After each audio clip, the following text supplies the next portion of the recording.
በአላህ ስም እጅግ በጣም ሩህሩህ በጣም አዛኝ በሆነው የነቢያት ታሪክ የሶሐቦች ታሪክ የታላላቅ ስብዕናዎች ታሪክ የተለያዩ አስተማሪ ታሪኮች ኢላፍ ቲዩብ ሲራ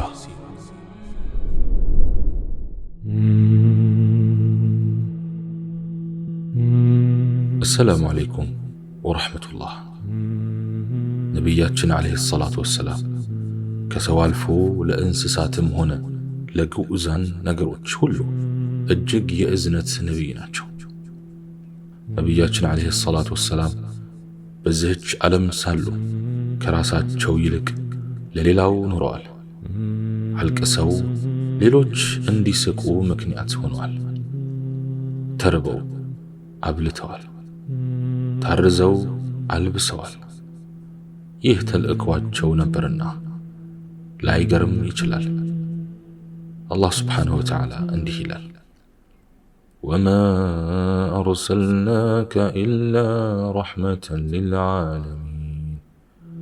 ሙሐመድ ሆይ ለዓለማትም እዝነት አድርገን እንጂ አላክነህ። ሱረቱል አንቢያ አንቀጽ 107። አብዛኞቹ የገጠር ሰዎች የዋህና መሃይማን ናቸው። የከተማን ሥርዓት ላያውቁ ይችላሉ። ሃይማኖታዊ ግንዛቤያቸውም አናሳ ነው። ከዕለታት አንድ ቀን አንዱ የገጠር ሰው ወደ የአላህ መልእክተኛ ዓለይሂ ሰላቱ ወሰላም ዘንድ መጣና ልብሳቸውን ይዞ እየወዘመዛቸው ሙሐመድ ሆይ አላህ ከሰጠህ ገንዘብ ስጠኝ፣ ገንዘቡ ያንተ ወይም የአባትህ ወይም የእናትህ አይደለም አላቸው። ይህን ጊዜ ሶሐቦች በጣም ተበሳጩ፣ ሊመቱትም ቋጡ። ዳሩ ግን የአላህ መልእክተኛ ዓለይሂ ሰላቱ ወሰላም ባላችሁበት ተረጋጉ አሏቸውና ሰውየውን ያጫወቱት ያቃለዱት ጀመር። ትንሽ ቆይተው ይዘውት ወደ ቤታቸው ወስደውት የምትፈልገውን ውሰድ፣ የፈለግከውን ደግሞ ተው አሉት። ዳሩ ግን ከነቢዩ ዓለይሂ ሰላቱ ወሰላም ቤት ምን ይውሰድ? ቤቱ ለ2 ወራት ያህል በውስጡ እሳት የማይነድበት፣ በቤቱ ውስጥ ነዋሪዎች የሆኑት ሁሉ ጠግበው የማያውቁበት፣ ወደ ቤቱ የሚመጣ ድሃ ከቴምር በቀር ሌላ የማያገኝበት፣ በተቃራኒው በምድር ላይ ከሚገኙ ቤቶች ውስጥ በላጭ የሆነ ቤት ነው። ሰውየው የሚወሰድ ነገር ቢፈልግ አጣ። መልካም ሰርተሃል፣ አላህ ስለኔ መልካም ምንዳውን ይስጥህ አላቸው። እሳቸውም ሰሐቦቼ ባንተ ላይ ተቆጥተዋልና ወደ እነሱ ሄደህ አሁን ያልከውን ሁሉ በላቸው አሉት። ሰውየውም ወደ ሶሐቦች ሲመጣ የአላህ መልእክተኛ ዓለይሂ ሰላቱ ወሰላም አንተ የገጠር ሰው ሆይ መልካም ነገር ፈጽሜልሃለሁን ብለው ጠየቁት። እሱም አዎን መልካም ቤተሰብነትን ፈጽመሃል፣ ስለኔ አላህ መልካምን ምንዳ ይክፈልህ አላቸውና ከአላህ በስተቀር አምልኮት የሚገባው አምላክ የለም፣ ሙሐመድም የአላህ መልእክተኛ መሆናቸውን እመሰክራለሁ በማለት ኢስላምን ተቀበለ። ይህን ጊዜ የአላህ መልእክተኛ ዓለይሂ ሰላቱ ወሰላም የኔና የዚህ ሰውዬ ምሳሌ አንዲት ግመል እንዳለው ሰውና ግመሉ ተቆጥታ እንደፈረጠጠችበት ሰው ነው። ሰው ሁሉ ሆይ ሆይ ያዟት እያለ ሲጮህባት ግመሏ የባሰውኑ ፈርጥጣ ለመጥፋት ተቃርባለች። የግመሉ ባለቤት ግን ግመሌን ለኔ ተው፣ እኔው አውቅባታለሁ ብሎ አንዳንድ ነገሮችን አቀራርቦ አባብሎና አታሎ ይይዛታል። እኔም አንተን በዚህ በገጠር ሰው ላይ አንዳች ጉዳት ታደርሱበት ዘንድ ትቻችሁ ቢሆን ኑሮ ደብድባችሁ ጉዳት ታደርሱበት ነበር። የእናንተም አምልጦ ቢሄድና በሞት እሳት ውስጥ ይገባ ነበር አሉና የሚከተለውን የቁርአን አንቀጽ አነበቡ። ወላ ተስተዊ الحسنة ولا السيئة ادفع بالتي هي أحسن فإذا الذي بينك وبينه عداوة كأنه ولي حميم መልካሚቱና ክፋይቱም ጠባይ አይስተካከሉም። በዚያች እርሷ መልካም በሆነችው ጠባይ መጥፎይቱን ገፍትር። ሱረቱ ፉሲለት አንቀጽ 34። ይህ ከኃይል ይልቅ በልስላሴ ከጥላቻ ይልቅ በፍቅር ለሚያምኑት ነቢይ ከጥልቅ እዝነታቸው የተጨለፈ ቁንጽል ምሳሌ ነው። አንድ ንድገም። ነቢዩ ዓለይሂ ሰላቱ ወሰላምና ሱሐቦቻቸው መስጂድ ተቀምጠው ሳለ አንድ የገጠር ሰው መጣና መስጂድ ውስጥ ሸና። ሱሐቦች ሰውየው ላይ ጮኹበት። ነቢዩ ዓለይሂ ሰላቱ ወሰላም ግን ተውት ይጨርስ አሏቸው። ሸንቶ ከጨረሰ በኋላ ነቢዩ ዓለይሂ ሰላቱ ወሰላም ሰውየውን ጠሩትና አየህ፣ መስጂዶች ለሽንትም ሆነ ለሌላ መጥፎ ነገር ቦታቸው አይደለም። እነሱ የተሰሩት አላህን ለማውሳት ለሰላትና ቁርአን ሊቀራባቸው ነው አሉት። ወደ ሱሐቦቻቸው ዘወራሉና የተላካችሁት ሰዎችን ታበስሩ ዘንድ እንጂ እንድታጨናንቁ አይደለም። በሉ በባልዲ ውሃ አምጡና ድፉበት አሏቸው። በሱሐቦች ቁጣ የተደናገጠውና ክስተቱን ይታዘብ የነበረው ሰውዬ የነቢዩን ዓለይሂ ሰላቱ ወሰላም ውለታ በዝምታና በውስጣዊ ምስጋና ብቻ ማለፍ አልፈለገም። ጌታዬ ሆይ እኔና ሙሐመድን ማረን፣ ከኛ ውጭ ለማንም ምህረትን አታድርግ ሲል ዱዓ አደረገ። ነቢዩም ዓለይሂ ሰላቱ ወሰላም ኋላ ላይ ለዚህ ሰው በርግጥ የታላቁን ጌታ ትሩፋት አጠበብክ፣ የአላህ እዝነት እኮ ሰፊ ናት አሉት። በአንድ ወቅትም አንድ ወጣት ነቢዩ ዓለይሂ ሰላቱ ወሰላም ዘንድ መጣና የአላህ መልእክተኛ ሆይ እኔ የዝሙት ነገር አይሆንልኝምና ይፍቀዱልኝ አላቸው። ሱሐቦች የሰውየው ድፍረት አስደነገጣቸው። ከየአቅጣጫውም ጮኹበት። የአላህ መልእክተኛ ዓለይሂ ሰላቱ ወሰላም ግን ወጣቱን ወደ እርሳቸው አስጠግተው በእናትህ ላይ ቢደረግ ይህን ነገር ትፈቅዳለህ ወይ አሉት። አይ አልፈልግም አለ። በእህትህስ ላይ በአክስትህስ ላይ ሲሉ አከታትለው ጠየቁት። ወጣቱ በፍጹም ሲል ጮኸ። እንግዲያውስ ሰዎች ሁሉ ይህ ነገር በሚስታቸው ላይ እንዲሆን አይፈቅዱም በማለት አስረዱት።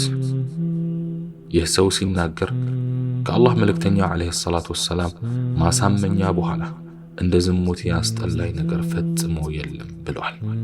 ነቢያችን ዓለይሂ ሰላቱ ወሰላም ታላቅ ደረጃ ያላቸው ከመሆኑ ጋር ኩራት የማያውቁ እጅግ የተናነሱ ሰው ነበሩ። ወደ ሰዎች ሲመጡ ሰዎች ከመቀመጫቸው ተነስተው ሲቀበሏቸው ደስ አይላቸው። ደካሞችንና ድሆችን አዘውትረው ይጎበኙ፣ ከባለ ጉዳዮችም ጋር ለረጅም ሰዓታት ይቆሙ ነበር። ነቢዩ ዓለይሂ ሰላቱ ወሰላም የሰውን እጅ ከጨበጡ ቀድሞው ካለቀቋቸው በቀር አይለቁም። ሕፃናትን ያጫውታል፣ አረዊቶችን ያወያያሉ፣ በሽተኛን ያበስራሉ፣ አስክሬንን ይሸኛሉ፣ መሬት ቁጭ ብለው ይበላሉ።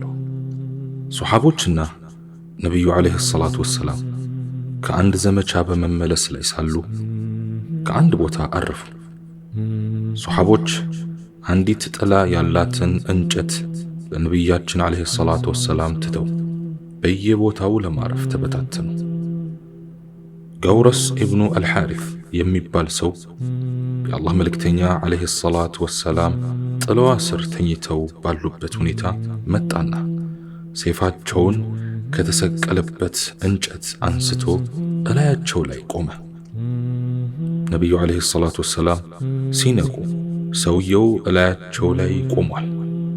ማነው ከኔ የሚያስጥልህ አላቸው በማፍጠጥ። አላህ አሉት ረጋ ብለው። ሰውየው ተንቀጠቀጠና ሰይፉ ከእጁ ወደቀ። በዚህን ጊዜ እሳቸው ሰይፉን አነሱና ማን ነው ከኔ የሚያስጥልህ አሉት። ሰውየው አንተው መልካም ያዥ ሁን፣ ጥሩ ሁንልኝ እንጂ ማንም የሚያስጥለኝ የለም አላቸው። ነቢዩም ዓለይሂ ሰላቱ ወሰላም በይቅር ባይነት አለፉት። ይህ ሰው ወደ አካባቢው ተመለሰና ለሕዝቦቹ እንዲህ ሲል ለፈፈ። ከሰዎች ሁሉ በላጭ ከሆነ ሰው ዘንድ ነው የመጣሁት አላቸው። ታላቅነታቸውን ጠላቶች ጭምር መሰከሩ። እውነተኛ ታላቅነትም ጠላት ሲመሰክር ነው።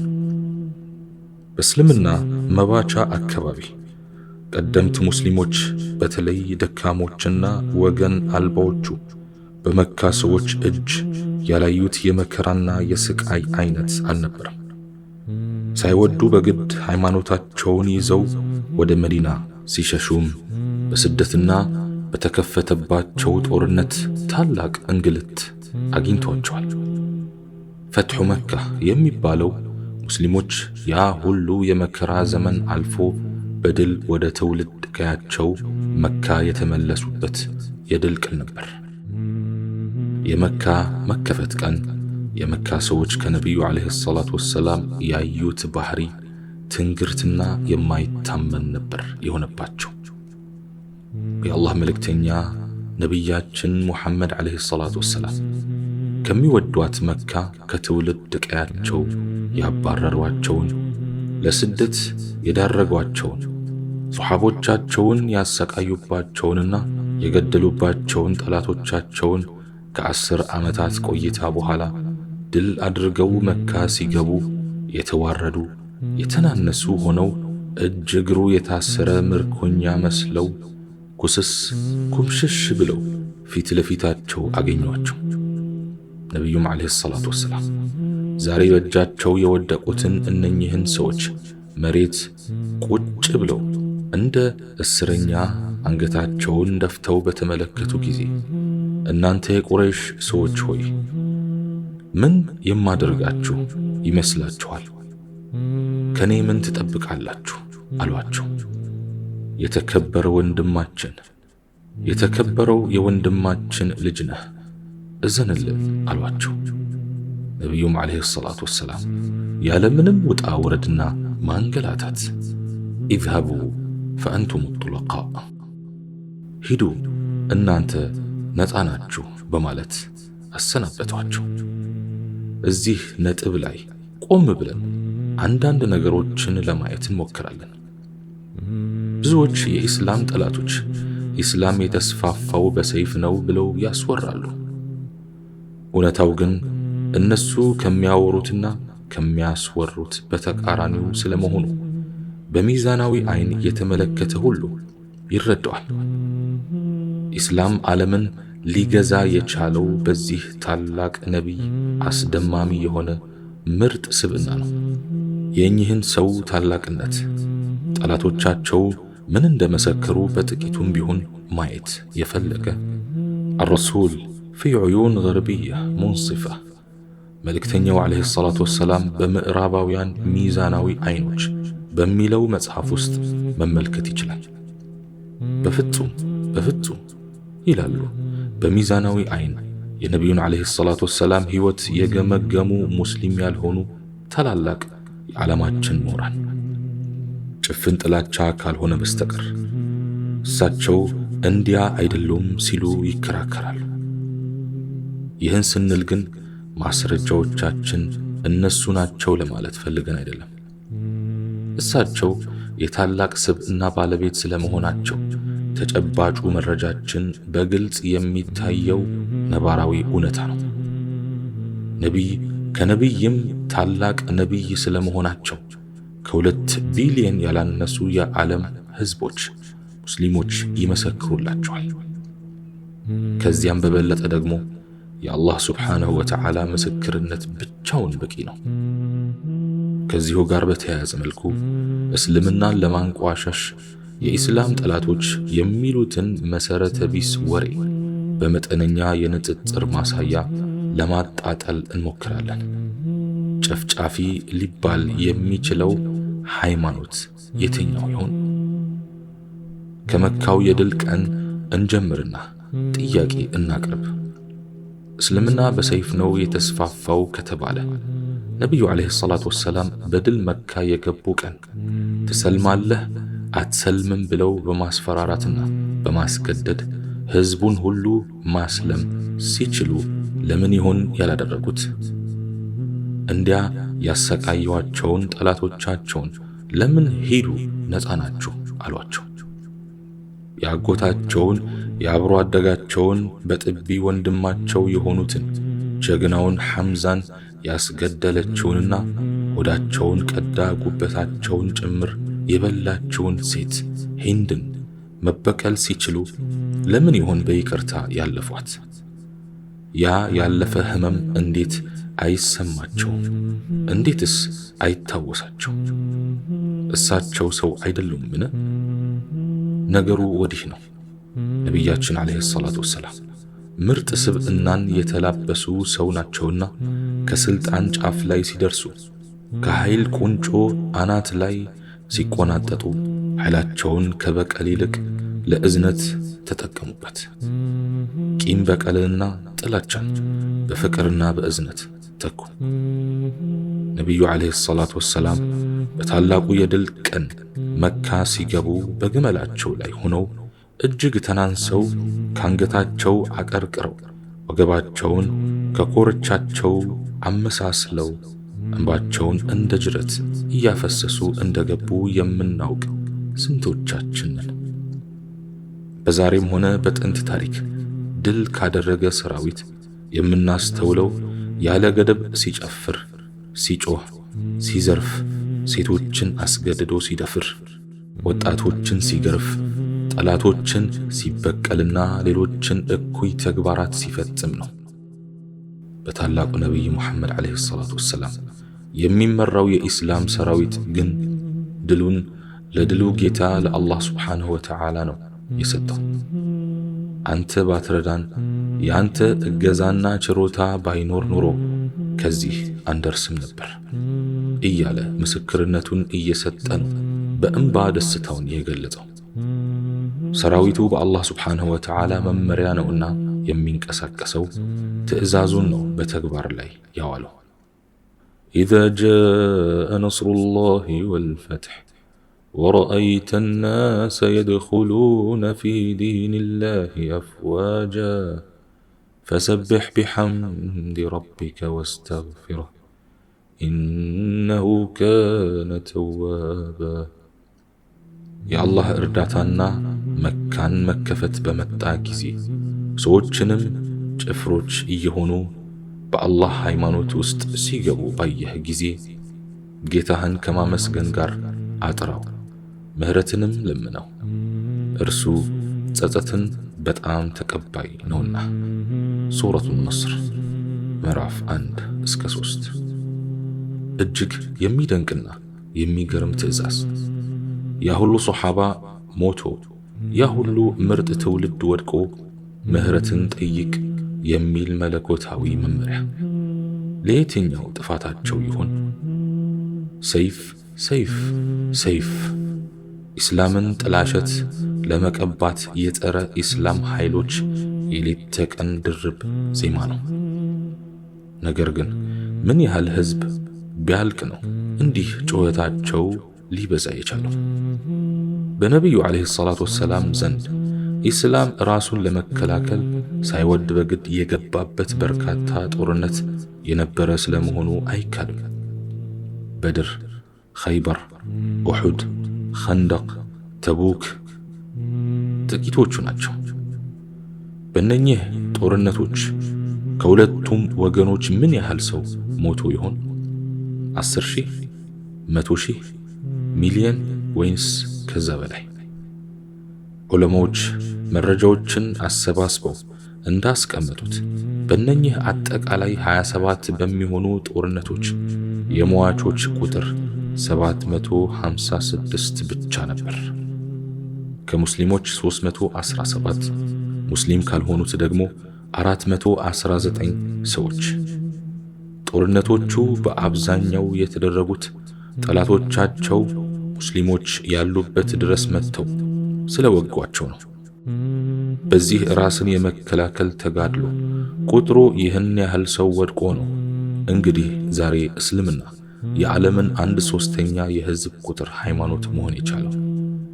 ይህም የሚያሳየው እስልምና እውነተኛ ሃይማኖት ሆኖ የሰዎችን ልብ ስላሸነፈ እንጂ በኃይል የተስፋፋ አለመሆኑን ነው። ለማመዛዘን ያመቸን ዘንድ ሌላ መረጃ እንጨምር። የአላህ መልእክተኛ ዓለይሂ ሰላቱ ወሰላም ተከታዮች ከፍተኛ መስፋፋት ያሳዩት ከሁደይቢያ ስምምነት በኋላ ነበር። እንደሚታወቀው በዚህ ጊዜ ውስጥ ምንም አይነት ጦርነት አልተካሄደም። ከሁደይቢያ ስምምነት በፊት የሙስሊሞች ቁጥር 1400 ነበር።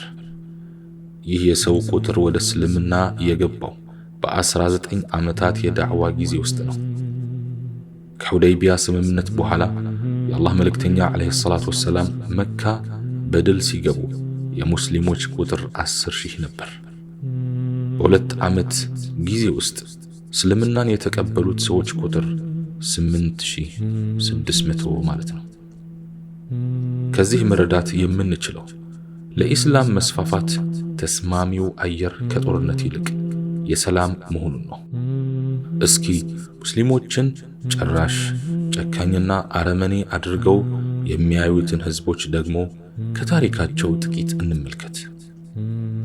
ዳርክ ኤጅ በሚባለው የመካከለኛው ዘመን የአውሮፓ የካቶሊክ ቤተክርስቲያን ከፍተኛ የስልጣን እርከን ላይ በነበረችበት በፖለቲካና በጦር መሳሪያ እጅግ በተደራጀችበት ወቅት ማለትም ከ1481 እስከ 1808 በአውሮፓ የተለያዩ የማሰቃያ ማዕከላት 340,000 ሰዎች ፍርድ ተሰጥቷቸው ተሰቃይተው እንዲገደሉ ሆኗል። ከነዚህ ውስጥ 200,000 ያህሉ ከነህይወታቸው እንዲቃጠሉ የተደረጉ ናቸው። የያኔዋ ቤተክርስቲያን መሬት ክብ ናት ከሚለው ድምዳሜ ለደረሱት ሳይንቲስቶች የሰጠችው ምላሽ እጅግ ዘግናኝ ነበር። በነ ጋሊሊዮ ዘመን ከ35,000 በላይ ሳይንቲስቶች ተገድለዋል። በዓለም ታሪክ ውስጥ በፕሮቴስታንትና በካቶሊክ ቤተክርስቲያናት መካከል ከፍተኛ የሆነ ደም መፋሰስ ተፈጽሟል። በእነኚህ ፍልሚያዎች ገለልተኛ የታሪክ ጸሐፊዎች እንደሚሉት 14 ሚሊዮን፣ እነሱ ራሳቸው እረ አታጋኑት ብለው እንደሚመሰክሩት ደግሞ 7 ሚሊዮን ህዝብ አልቋል። ይህ ነው እንግዲህ የገሃዱ ዓለም እውነታ። የዚህ አይነት የጠቆረና የተበላሸ ታሪክ ያለው አካል ኢስላም እንዲህ ነው፣ ጨፍጫፊ ነው፣ በዳይ ነው እያለ ለማውራት ሲሞክር አለማፈሩ እጅግ ይገርማል። ጂሃድ በሙስሊሞች ላይ ግዴታ የሆነው ራስንና ሃይማኖትን ለመከላከል እንጂ ብዙዎች እንደሚያስቡት የሰው ልጆች እንዲያልቁ ሆን ተብሎ የሚመርጡት መንገድ አይደለም። አላህ ስብሓነሁ ወተዓላ እንዲህ ብሏል፣ ኩቲበ ዓለይኩሙል ቂታሉ ወሁወ ኩሩሁን ለኩም። ከሃዲዎችን መጋደል እርሱ ለናንተ የተጠላ ሲሆን በእናንተ ላይ ተጻፈ። ሱረቱል በቀራ አንቀጽ 216። ወደ ሌላ መረጃ እንለፍና ስለ የመስቀል ጦረኞች ጥቂት እንበል። በነገራችን ላይ የሀያሏ አሜሪካ ፕሬዝዳንት የነበረው ትንሹ ቡሽም በደሃዋ ሙስሊም ሀገር በአፍጋኒስታን ላይ ጦርነት ሲያውጅ የመስቀል ጦርነት ማወጁን ነበር የተናገረው። ኋላ ላይ የሙስሊሞች ጩኸት ሲበዛበት አይ አይደለም ብሎ ቢሸፋፍንም ቡሽ የጅምላ ጨራሽ መሳሪያን ከለላ አድርጎ በኢራቅ ላይ በከፈተው ነዳጅን የመዝረፍ የግፍ ጦርነት ከ2 ሚሊዮን በላይ ኢራቃውያን ተገድለዋል። 12 ሚሊዮን የቴምር ዛፍ ከነስር መሰረቱ እንዲገነደስ ሆኗል። ልብ እንበል፣ አንድ ቴምር ተተክሎ ፍሬ እስኪያፈራ የሚፈጅበት ጊዜ ከ30 እስከ 40 ዓመታት ነው። የአንድ ጎልማሳ ሰው ዕድሜ። የመስቀል ጦረኞች ቁድስ ወይም ኢየሩሳሌም ሲገቡ በዚያች ትንሽ ከተማ ውስጥ ብቻ 70,000 ያህል ሙስሊሞችን ገድለዋል። ከዚህም የተነሳ የደም ባህር ተፈጥሮ ወታደሮች እስከ ጉልበታቸው በደረሰ ደም ድረስ ደም ውስጥ ይዋኙ እንደነበር ይነገራል። ሰላሁዲን አልአዩቢ ከ88 ዓመታት በኋላ ወደዚህች ከተማ ድል አድርጎ ሲገባ ሁሉንም ይቅር አለ። ሰላሁዲን ምግብ ሲበላ ምርኮኞቹን ሳያበላ በፊት አይቀምስም ነበር። ከራሱ ከሚበላው ደህና ምግብም የሚሰጣቸው ሲሆን የሚበላውም እነሱ መብላታቸውን ካረጋገጠ በኋላ ብቻ ነበር። ሰላሁዲን ይህን የቁርአን አንቀጽ ተግባር ላይ ለማዋል ይመስላል ይህን የሚያደርገው። ወዩጠዒሙነ አጣዓመ ዐላ ሑቢሂ ምስኪነን ወየቲመን ወአሲራ፣ ምግብንም ከመውደዳቸው ጋር ለድሃ ለየቲምም ለምርኮኛም ለእስረኛም ያበላሉ። ሱረቱል ኢንሳን አንቀጽ 8። ይህ ታላቅ ሙስሊም የጦር መሪ ወዳጅ ብቻ ሳይሆን ጠላትም ጭምር ነው ስለ ስብዕናውና ጀግንነቱ የመሰከረለት። ከቅርብ ዓመታት በፊት በሆሊውድ ዓለም ያደነቀው ፊልም ተሰርቶለታል። የዚህ ሰው አርአያ ሞዴልና አሰልጣኝ ታላቁ ነቢይ ዓለይሂ ሰላቱ ወሰላም ናቸውና እንዲህ በመልካም ስብዕና ቢቀረጽ ላይገርም ይችላል። ታጋዩ አርበኛ ሊቢያዊው ዑመር አልሙኽታር ስለ ጠላት ወገን እነሱ ምርኮኞችህን እንደዚህ አድርገዋልና አንተም ተመሳሳዩን አድርግ ተብለው በተነገረው ጊዜ እነርሱ አርአያችን አይደሉም አልነበር ያሉ? አዎን፣ አርአያቸውን ታላቁ ነቢይ ሙሐመድን ዓለይሂ ሰላቱ ወሰላም ያደረጉ ሕዝቦች የሚኖሩት ለራሳቸው ሳይሆን ለኢስላም ነው። የሚከተሉትም ስሜታቸውን ሳይሆን አላህን ሱብሓነሁ ወተዓላና የአላህን መልእክተኛ ፍላጎት ነው። ፊዳከ አቢ ወኡሚ ያ ሐቢበላህ። አላህ ሱብሓነሁ ወተዓላ እኔም በተናገርኩት እናንተም በሰማችሁት የምንጠቀም ያድርገን። سبحانك اللهم وبحمدك أشهد أن لا إله إلا أنت أستغفرك وأتوب إليك وآخر دعوانا أن الحمد لله رب العالمين والسلام عليكم ورحمة الله تعالى وبركاته.